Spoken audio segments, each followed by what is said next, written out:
Meus amados, nós vamos então abrir a palavra de Deus na segunda carta do apóstolo Paulo aos Coríntios, capítulo 12. Segunda carta de Paulo aos Coríntios, capítulo 12. Nós vamos ler dos versos 1 ao verso 10, 1 a 10. Esse texto diz assim: se é necessário que me glorie, ainda que não convém, passarei às visões e revelações do Senhor. Conheço um homem em Cristo, que há 14 anos foi arrebatado até o terceiro céu. Se no corpo ou fora do corpo, não sei, Deus o sabe. E sei que o tal homem, se no corpo ou fora do corpo, não sei, Deus o sabe, foi arrebatado ao paraíso e ouviu palavras inefáveis, as quais não é lícito ao homem referir. De tal coisa me gloriarei, não porém de mim mesmo, salvo nas minhas fraquezas. Pois se eu vier a gloriar-me, não serei nécio, porque direi a verdade. Mas abstenho-me, para que ninguém se preocupe comigo mais do que em mim vê ou de mim ouve. E para que não me ensoberbecesse com a grandeza das revelações, foi-me posto um espinho na carne, mensageiro de Satanás, para me esbofetear, a fim de que não me exalte. Por causa disto, 3 vezes pedi ao Senhor que o afastasse de mim. Então ele me disse: a minha graça te basta, porque o poder se aperfeiçoa na fraqueza. De boa vontade, pois, mais me gloriarei nas fraquezas, para que sobre mim repouse o poder de Cristo. Pelo que sinto prazer nas fraquezas, nas injúrias, nas necessidades, nas perseguições, nas angústias, por amor de Cristo. Porque quando sou fraco, então é que sou forte. Amém. Eu quero conversar um pouco com os meus irmãos nesta noite sobre o tema glória e sofrimento. Nós gostaríamos que o tema fosse invertido, não é verdade? Sofrimento e glória. Mas no texto de Paulo, está desse jeito mesmo: glória e sofrimento. Bom, acho que todos vocês têm plena ciência de que esta carta, segundo aos Coríntios, é a carta mais pessoal, autobiográfica do apóstolo Paulo. Paulo esteve 1 ano e meio na cidade de Corinto, onde plantou esta igreja, para a qual ele está endereçando essa carta. E quando Paulo saiu de Corinto e foi para Éfeso, capital da Ásia Menor, onde ficou 3 anos, chegaram lá na igreja de Corinto os chamados falsos apóstolos. E curiosamente a igreja de Corinto, que nunca sustentara financeiramente o apóstolo Paulo, ele precisou trabalhar para ser pastor da igreja e receber ajuda de outras igrejas para ser pastor da igreja de Corinto. A igreja abriu todos os recursos para os falsos apóstolos.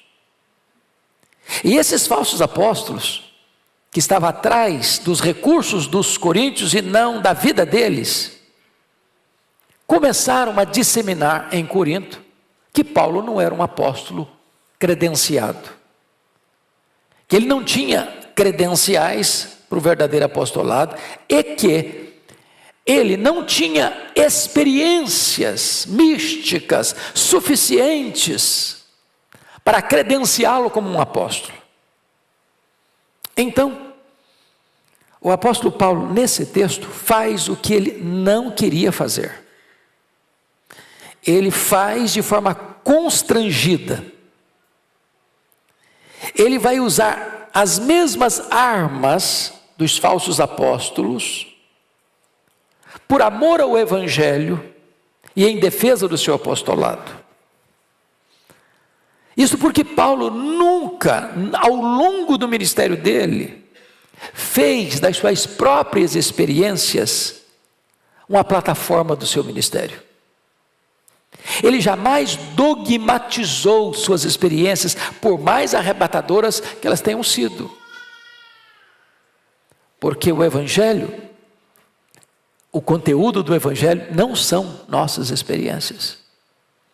E então,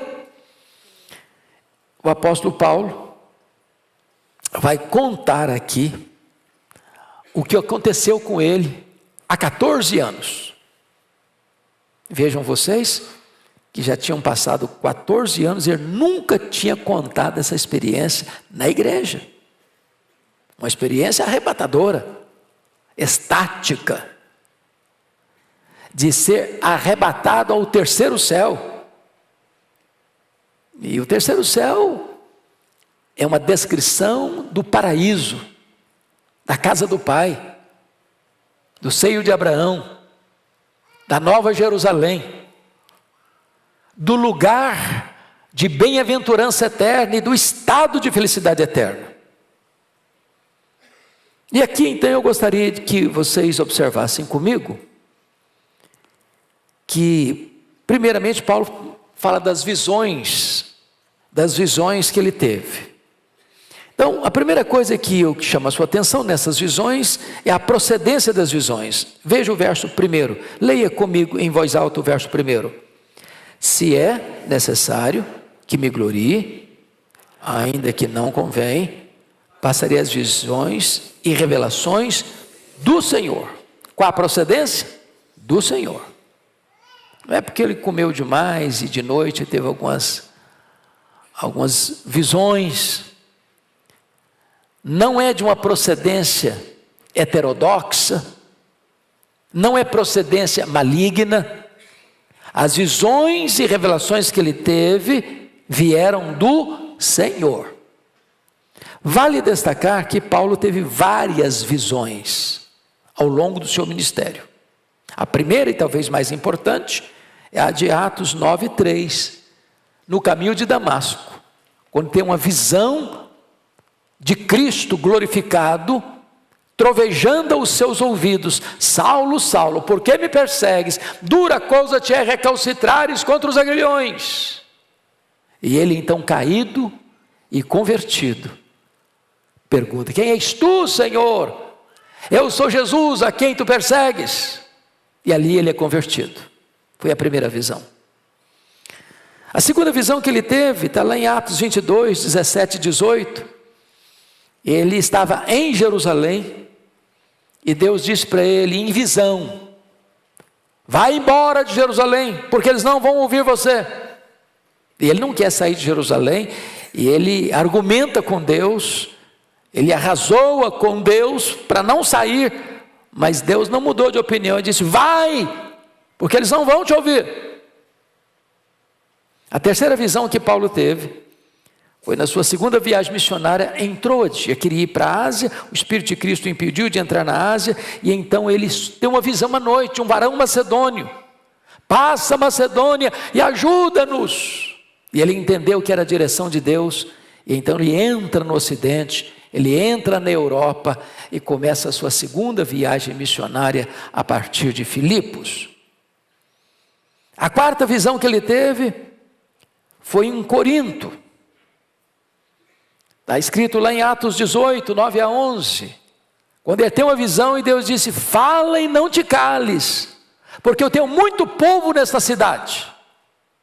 E eu fico imaginando que se Corinto, o Senhor tinha muito povo, imagina São Paulo, com 20 milhões de habitantes. E o Senhor dizendo à igreja: fala e não te cales, porque eu tenho muito povo nesta cidade. A quinta visão que ele teve foi novamente em Jerusalém. Agora está preso, lá em Atos 23, 11. E o Senhor disse para ele lá na fortaleza: coragem, Paulo, assim como você deu testemunho em Jerusalém, eu quero que você dê testemunho também em Roma.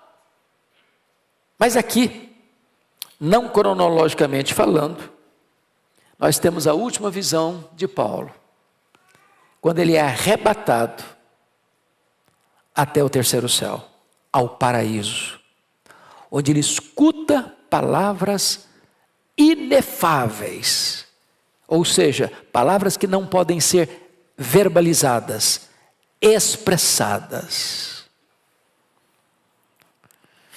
Pois bem, e ele vai então nos informar aqui no relato dessas visões algumas coisas. Primeiro, o tempo delas, ele diz no verso 2: conheço um homem que em Cristo que há 14 anos. Qual foi o tempo da revelação? 14 anos.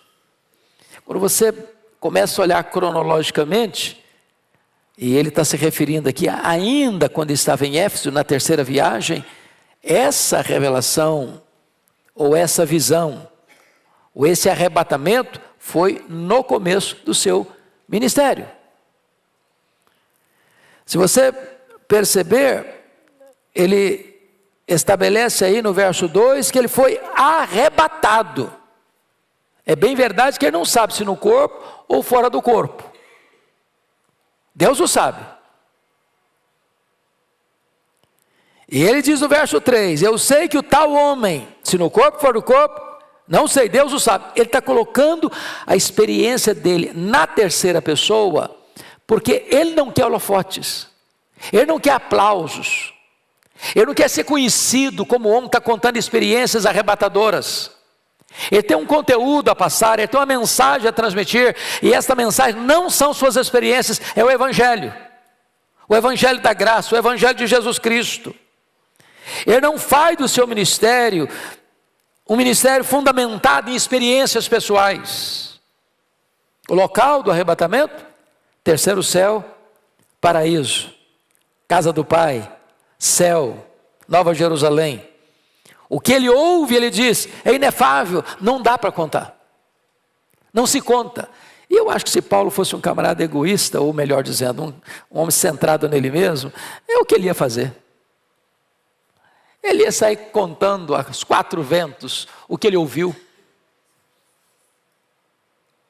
Por isso, o versículo 5 nos informa, de tal coisa me gloriarei, não porém de mim mesmo, salvo nas minhas fraquezas. Por que ele está fazendo isso, irmãos? Porque ele foi constrangido a fazer uma defesa do seu apostolado, quando os seus acusadores estavam dizendo que ele não tinha experiências tão arrebatadoras para ser um apóstolo, como eles queriam passar e transmitir, que eles tinham experiências místicas e Paulo não as tinha.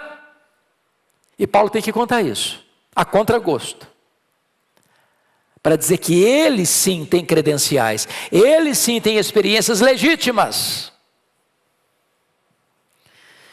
Agora, notem comigo o perigo das visões nos versos 5 e 6. Você pode ler o verso 5 e 6 comigo numa leitura só? Vamos juntos? De tal coisa me gloriarei, não porém de mim mesmo, salvo nas minhas fraquezas. Pois se eu vier a gloriar-me, não serei nécio, porque direi a verdade, mas abstenho-me para que ninguém se preocupe comigo, mais do que em mim vê ou de mim ouve. Meus irmãos, que lição Paulo está nos dando.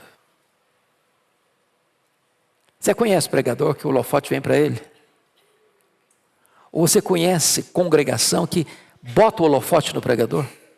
Ah, fulano, é o fulano. E o fulano começa a ser floreado, o fulano começa a ser colocado num pedestal. De repente é o fulano. Se não for o fulano, não resolve nada. Tem que ser o cara, ele é o cara. Nós não podemos incentivar esse tipo de cultura na igreja evangélica. Paulo, que era o apóstolo Paulo, diz, não façam isso. Não ponha sua atenção no pregador. Não ponha sua atenção no líder espiritual. Os holofotes não podem estar em cima do homem. Paulo deixa isso explícito no verso 6. Pois se eu vier a gloriar-me, não serei nécio, porque direi a verdade, mas abstenho-me para que ninguém se preocupe comigo, mais do que em mim vê ou de mim ouve. Ou seja, o que é importante não é o pregador, é a pregação. O que é importante não é o mensageiro, é a mensagem. O que é importante não é o evangelista, é o evangelho. O que é importante não é o obreiro, é a obra. Então ponha as luzes sobre aquilo que de fato é importante, para que a igreja não se torne uma igreja centrada em personalidades. Bom, em virtude destas visões, agora vem o segundo ponto, que são os sofrimentos de Paulo. E eu acho impressionante que depois da glória vem a dor. Depois do êxtase vem o sofrimento. Nós gostaríamos, como disse na introdução, de fazer o contrário, né? Da dor à glória, do sofrimento ao arrebatamento. Mas está ao contrário. Primeiro a glória, o êxtase, o terceiro céu, o paraíso. Depois o espinho na carne, o sofrimento. Porque Deus, na sua sabedoria, tempera essas coisas na nossa vida também, para que a gente não se vanglorie, não se ensoberbeça. E eu chamo a sua atenção para alguns pontos aqui então. Primeiro, é que o sofrimento é inevitável, a vida não é indolor. Você pode ler o verso 7 comigo, toda a igreja, vamos juntos? E para que não me ensoberbecesse com a grandeza das revelações, foi-me posto um espinho na carne, mensageiro de Satanás, para me esbofetear, a fim de que eu não me exalte. A grande pergunta, e que tem levado tantos estudiosos, exegetas, a inquirir e perguntar: o que é o espinho na carne de Paulo? Não há consenso. Por exemplo, o nosso irmão João Calvino pensou que o espinho na carne seriam as tentações espirituais de Paulo. O nosso irmão Martinho Lutero imaginou que o espinho na carne de Paulo eram as perseguições que Paulo havia sofrido das mãos dos próprios irmãos judeus. Mas a palavra espinho na língua grega significa uma estaca pontiaguda. É alguma coisa que enfia na sua carne para produzir dor. E eu, depois de examinar esse assunto, estou inclinado a crer, eu gosto dessa expressão, que eu me apropriei do querido Russell Shedd. Todos nós temos lembranças saudosas desse príncipe de Deus. Quando você perguntava um assunto ao Dr. Shedd, com todo o conhecimento que ele tinha, ele não era muito categórico, não. E às vezes, quanto menos a pessoa sabe, mais dogmática ela é. Já percebeu isso? Aí ele dizia assim: eu estou inclinado a crer, estou inclinado a pensar que deve ser isso. Então, eu estou inclinado a pensar que o espinho na carne de Paulo é a mesma coisa que ele se refere em Gálatas capítulo 4, versículo 15. Ele disse que ele pregou o evangelho pela primeira vez na Galácia, entendendo Antioquia da Pisídia, Icônio, Derbe e Listra, pela primeira vez, por causa de uma enfermidade física. Ou seja, quando ele sai de Antioquia da Síria, na primeira viagem missionária, rumo à Galácia do Sul, não consta que ele estivesse doente. Mas consta que ele chegou doente na Galácia do Sul. O que aconteceu nesse interregno da saída à chegada? E aí os estudiosos, debatendo sobre o assunto, imaginam o seguinte: vocês se lembram de Atos 13:13, que o jovem João Marcos abandonou os 2 missionários, Paulo e Barnabé, em Antioquia da Pisídia, e voltou para Jerusalém. E os 2 missionários subiram as montanhas do Cáucaso e chegaram então na Galácia do Sul. E eles entendem que, em virtude essa cidade ou essa região Antioquia da Pisídia ser uma região alagadiça, pantanosa, com forte incidência de malária, que Paulo teria contraído uma malária em Antioquia da Pisídia, em perto da Panfilha, e chegado enfermo. Isso provocava uma dor de cabeça alucinante, que afetava inclusive a visão. E Gálatas, capítulo 4, que é só você passar 2 páginas à frente. 2 páginas à frente, Gálatas 4, 14 e 15. Talvez nós pudéssemos ler em voz alta. Vamos ler juntos? Gálatas 4, 14 e 15. Vamos juntos? E posto que a minha enfermidade na carne vos foi uma tentação, contudo não me revelaste desprezo, nem desgosto. Antes me recebestes como anjo de Deus, como o próprio Cristo Jesus. Que é feito, pois, a vossa exultação, pois vos dou testemunho de que, se possível fora, tereis arrancado os próprios olhos para nos dar. Agora vejam vocês, versículo 13, vamos ler o 13? E vós sabeis que vos preguei o evangelho a primeira vez por causa de uma enfermidade física. Então, eu estou inclinado a crer que o espinho na carne era uma enfermidade física que atingiu a visão de Paulo. Porque do contrário não faria sentido os crentes da Galácia quererem arrancar os próprios olhos para dá-los a Paulo. Talvez por isso ele precisava de um secretário para escrever suas cartas. Talvez por isso ele chamou o sumo sacerdote de parede branqueada. Bom, esse é o sofrimento dele, um espinho na carne. É uma doença. Segundo, outro sofrimento inevitável, versículo 8 e 9. Voltemos para 2 Coríntios 12. Oração não atendida. Está escrito aí, por causa disso, 3 vezes pediu ao Senhor que o afastasse de mim. E ele me disse, a minha graça te basta, porque o poder se aperfeiçoa na fraqueza.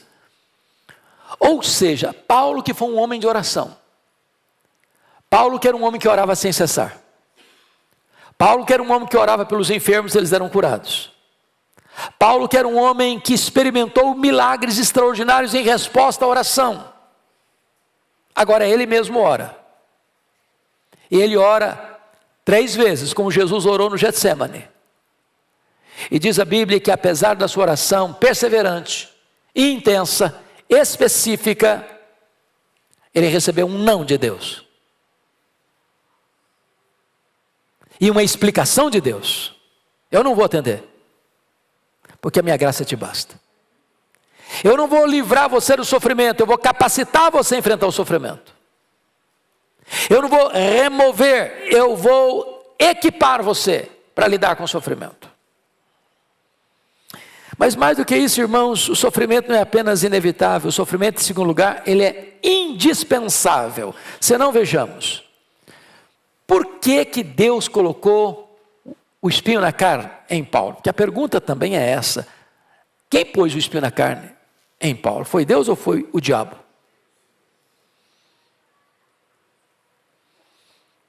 E o contexto nos deixa muito claro que foi Deus. E por que você sabe que foi Deus que pôs o espinho na carne em Paulo? Por causa do propósito, para que ele não se exaltasse. Certamente o diabo trabalha 24 horas por dia para fazer de você um pavão, para você ser um balão, para você ficar com o peito estufado, o narizinho empinado. Então o propósito é que ele não se ensoberbecesse. Em outras palavras, irmãos, o sofrimento nos põe no nosso devido lugar. O sofrimento tem o poder de nos humilhar, de nos qualificar. Agora, preste atenção que o texto diz que é um mensageiro de Satanás para lhe esbofetear. Então, como é que você pode entender que uma coisa vem de Deus e Satanás usa essa mesma coisa que veio de Deus para te machucar? O que é isso? E eu gostaria de lançar mão de uma frase de William Cowper, poeta inglês, que diz o seguinte: às vezes a providência é carrancuda. Quando a providência é carrancuda, por exemplo, um crente enfermo. E o crente ora para Deus curar e Deus não cura.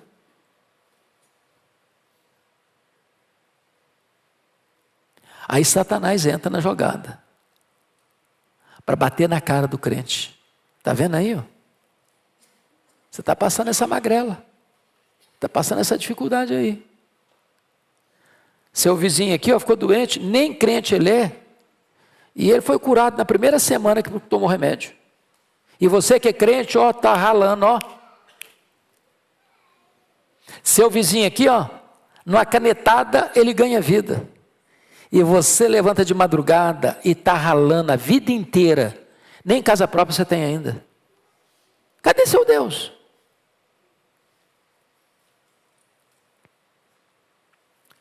Quando a providência é carrancuda, o diabo aparece.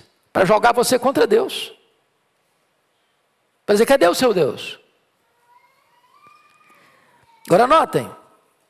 Por que Deus permite sofrimento? Para gerar dependência constante de Deus. Versículo 8, olha comigo. Está escrito assim: por causa disso, 3 vezes pediu o Senhor que eu afastasse de mim. Meus irmãos, nada nos leva mais à oração do que o sofrimento.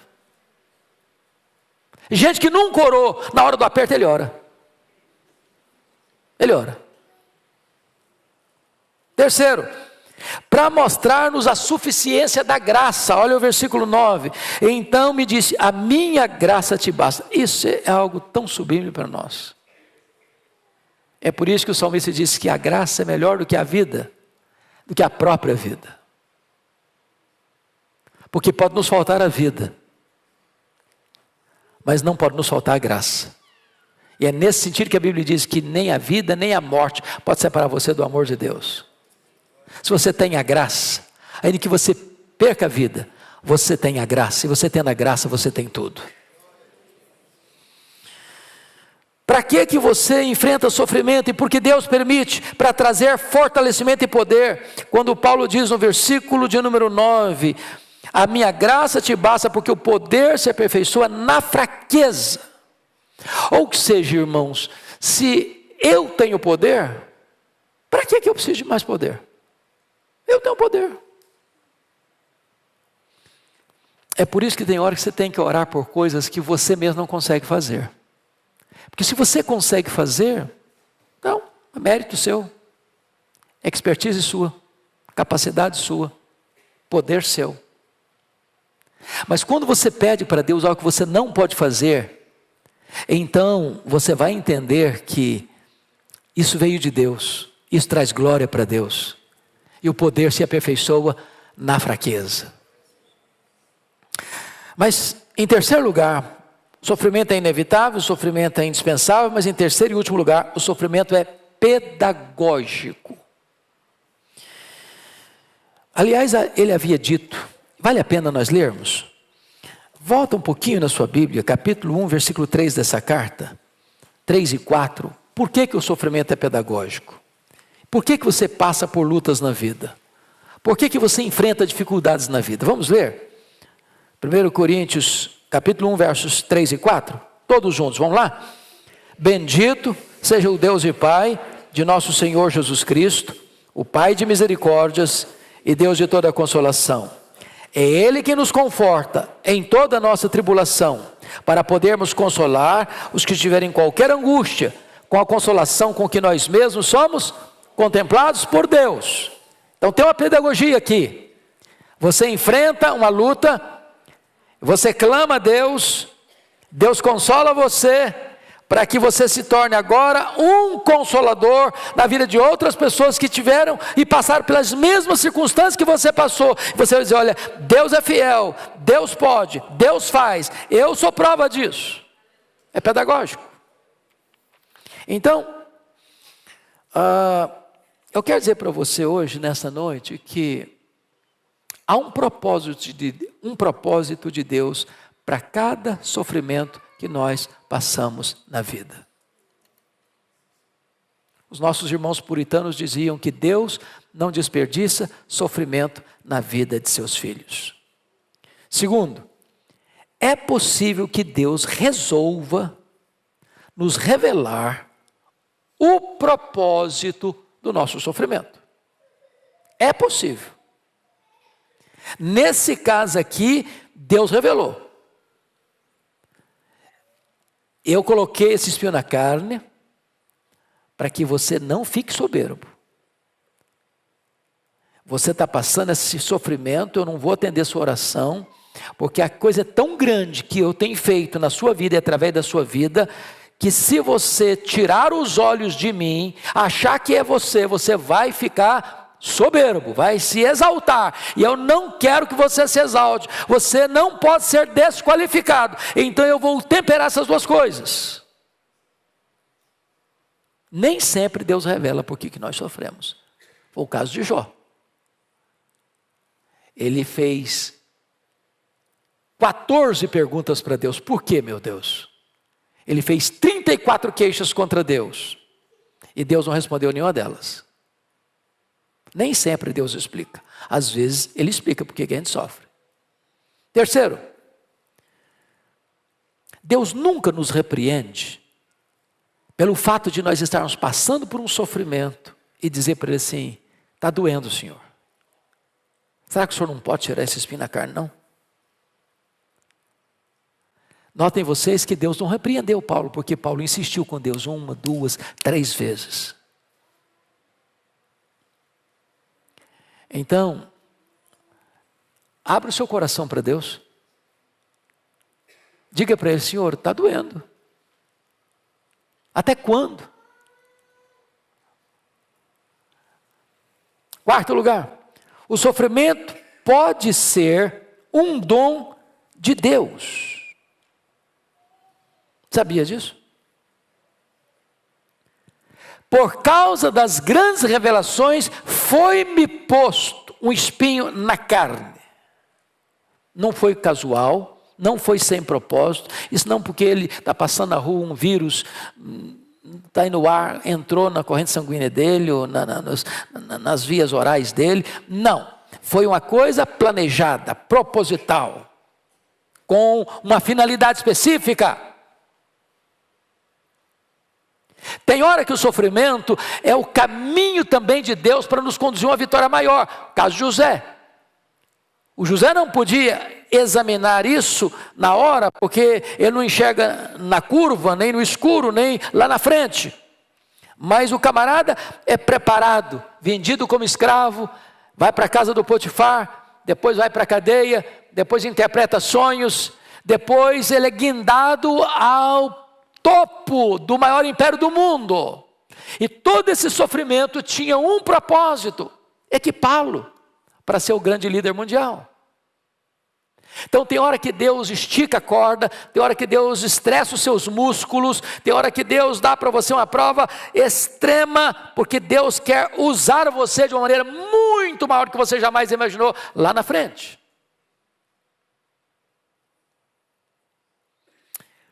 Tem um texto na Bíblia que eu acho magnífico, que eu queria que você lesse comigo. Está lá em Gênesis 42, 36. Você pode ir lá comigo?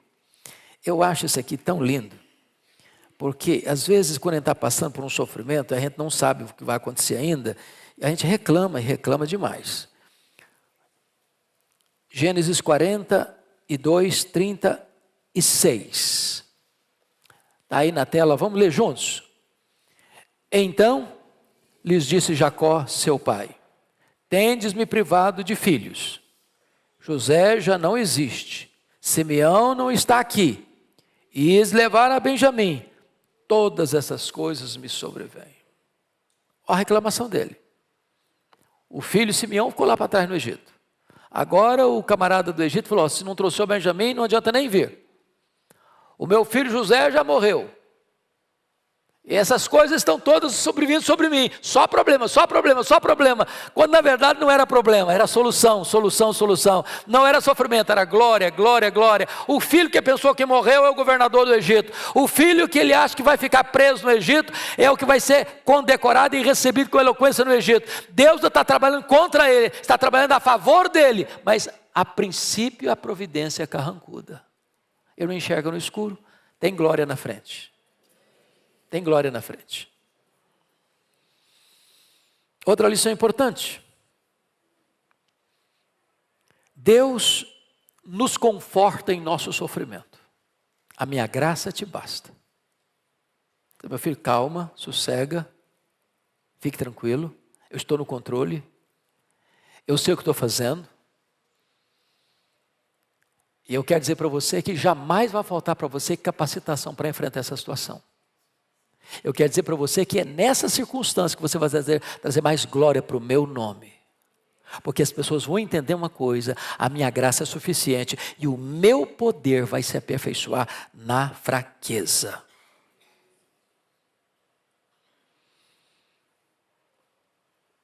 É bem verdade que tem hora que Deus pode decidir assim, que o melhor para nós é não remover o sofrimento. Eu não sei. Foi assim com Paulo.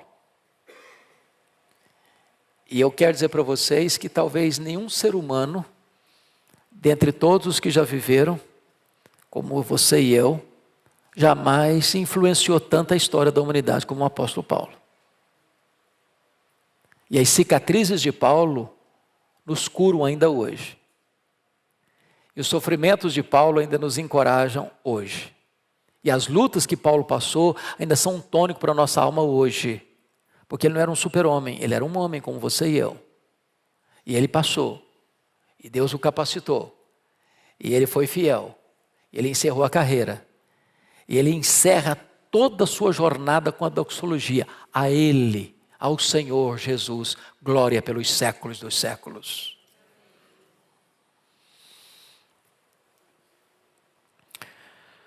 Eu quero só dizer para você, para terminar, é que o sofrimento é passageiro. Ele tem tempo de validade. E mais, há uma recompensa muito maior.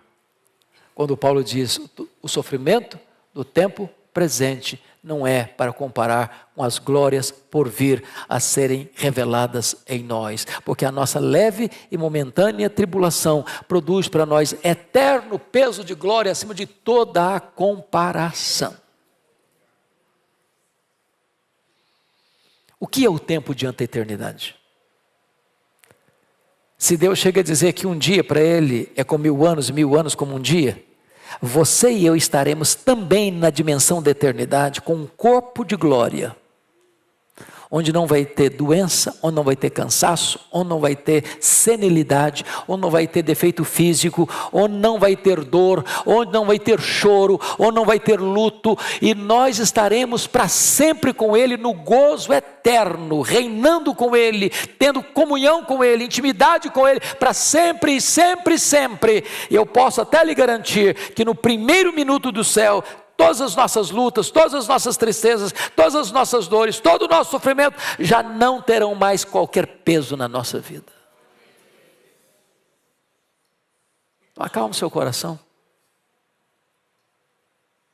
Deus está no controle. E se tem espinho na carne, tem glória também. Se tem sofrimento na terra, tem consolo no céu também. Se tem bofetada de Satanás, tem um abraço do Pai também. E nós estamos caminhando rumo à glória. Que Ele nos abençoe. Amém.